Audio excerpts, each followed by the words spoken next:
नमस्कार दर्शक बंधु मोर channel be good do good को आपण को पुणी थे स्वागत करुच्ची मु सुभाष पंडा। बहुत दिन पर आपण मान सहित आज एक कथा आसी एक वार्ता देवाई आसी एक शिक्षणीय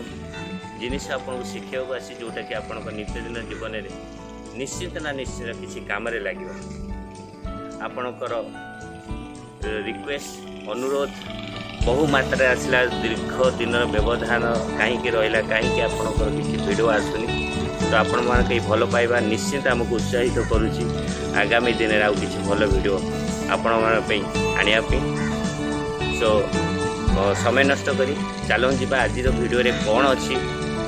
शिखा एवं मोर गोटे अनुरोध आपण मैंने जदि मो चैनल को सब्सक्राइब करना आज मो चैनल की सब्सक्राइब करूँ एवं जदि वीडियोटी भल लगे बहुत मात्रा लाइक एवं शेयर करेंगे। सो समय नष्ट करती चलतु जा आज विषय वस्तु कौन अच्छी एवं कौन ता भर अच्छी शिखापी। आज आम अच्छे सातपड़ा चिलिका ठारे ये आम आज आपन को एक भल जिनस शिखेबा दबू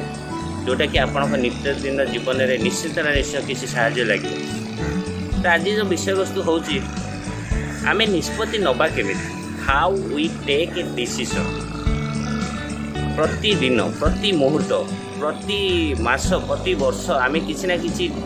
निष्पत्ति नौचे किसी ना किसी डिसीजन नौचे। जिते मन में किसी द्वंद्व आसे मन आंदोलित हो उठे एवं निष्पत्ति नवा पूर्व आम बहु मात्रा रे चिंता करिथौ। थरे भाभी देखिले आपण दौड़ी दौड़ी केते खाई परिवे कि ना केबे दौड़ी दौड़ी खाई परिवे। आंदोलित मन रे केते बड़े डिसीजन नेले से निष्पत्ति कौन आपको फलप्रद दब कि मन अशांत होइथिबा समय रे यदि आमे डिसीजन नबा से डिसीजन आमको किसी फलप्रद दब कि ना मन शांत थिला बेले डिसीजन नेले आमको फलप्रद दब। आमेर मैक्सिमम निष्पत्ति मन को शांत करने नि जाए। मोर किसी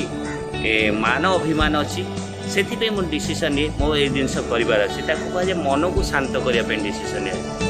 थे भाविले मन को शांत करने डिसीजन नवाटा आपण को ठीक रहिबो ना शांत मन रे डिसीजन नेले आपण पे ठीक रहिबो। थे भाभी देखूँ आपण शांत मन रे डिसीजन नौछंती ना मन को शांत करने डिसीजन नौछंती। आम जिते निष्पत्ति नौ कौन पे निष्पत्ति नौ ना भविष्य को भलरे रखापी सरल सुंदर भविष्य केमती आम सहज सरल रहिबो सुखरे रहिबे से आम निष्पत्ति नौ। थे भाविले भविष्य आम कहीं देखने किंतु भविष्य में भले रही आम डिसीजन नौचे निष्पत्ति नौचे। बेले बेले निष्पत्ति जदि भूल हो जाए भविष्य खराब हो जाए एवं निष्पत्ति जदि ठीक रही जाए भविष्य बहुत सहज सरल एवं सुंदर हो उठे। बर्तमान प्रश्न आठुसी बर्तमान आम पाखे प्रश्न आसूँ आम निष्पत्ति ताल नवा केमिति आम केमिति निष्पत्ति नवा जोटा कि आम भविष्य को सहज सरल एवं सुंदर करिपारिबो। सबु सुख शांति उपरे यदि आपण विचार करिवे सबुर मूल होउची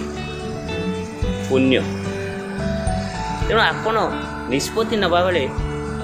प्रथम ए विचार को नियंतु कौन सी निष्पत्ति जदि आपण पुण्य होची आपण जदि सुख शांति रहिजंते ता आपण को पुण्य ही आपण को सुख शांति दिए।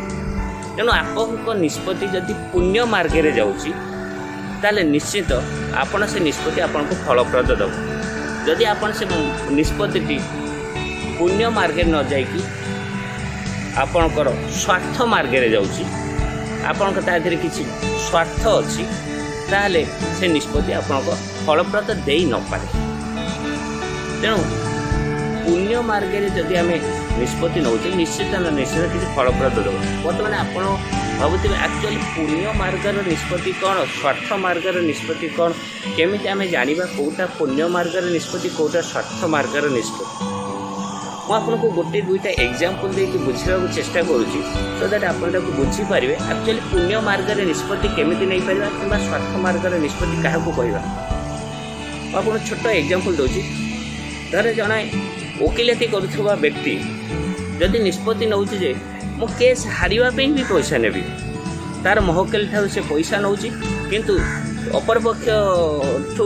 से केस हारिया भी पैसा नौ तेणु ये जो निष्पत्ति ना मो केस हारिबापी पैसा नौ बेले बेले नूतन नूतन तारीख दवाई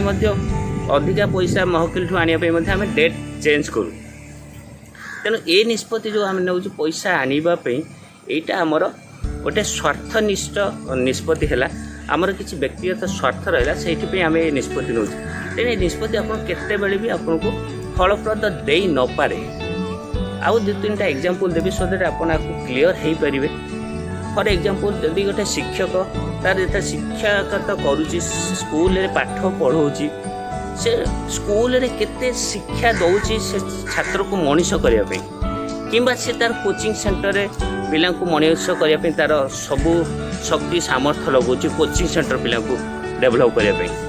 तेणु ताको सरकारी नियुक्ति देते स्कूल रे पाठ पढ़े पिला को मनीष करने किंतु स्कूल रे पाठ न पढ़े आम कोचिंग सेंटर रे निजर व्यक्तिगत स्वार्थ देखा ताले यहाँ हूँ गोटे पाप मार्गरे निष्पत्ति आम नौ आम कहीपर तेणु एमती अनेक एग्जांपल अच्छी आपण यदि गोटे व्यवसायी आम देखा व्यवसायी तार किसी ना किसी लाभ रखिकी ही व्यवसाय कर कितु बेले बेले कौन हुए व्यवसायी मैंने किसी व्यक्तिगत स्वार्थ नहीं कि अधिक लाभकर मनोवृत्ति नहीं कि ग्राहक मानक अधिक दर बिक्री करती तेणु ये कौन हो आप व्यक्तिगत स्वार्थ किसी रोचे तेणु आमर जिते भविष्य में आज आप गोटे निष्पत्ति नियंतु जिते आप भविष्य कौन निष्पत्ति नौ कौन कार्यर निष्पत्ति नौ एवं निष्पत्ति आम प्रतिदिन नौचे प्रति मास नौचे प्रति वर्ष नौचे एवं निष्पत्ति जो नौ आपन थरे मात्र चिंता करंतु आपण को अंतरात्मा को पचारंतु एक्चुअली निष्पत्तिटा पुण्य मार्ग रे जाउची ना मोर स्वार्थ मार्ग रे जाउची सब बेले चेष्टा करिवे निष्पत्तिटा पुण्य मार्ग रे नवा पे तेणु आपणकर व्यक्तिगत जीवन सामाजिक जीवन बहुत मंगलमय रहिबो सुखमय रहिबो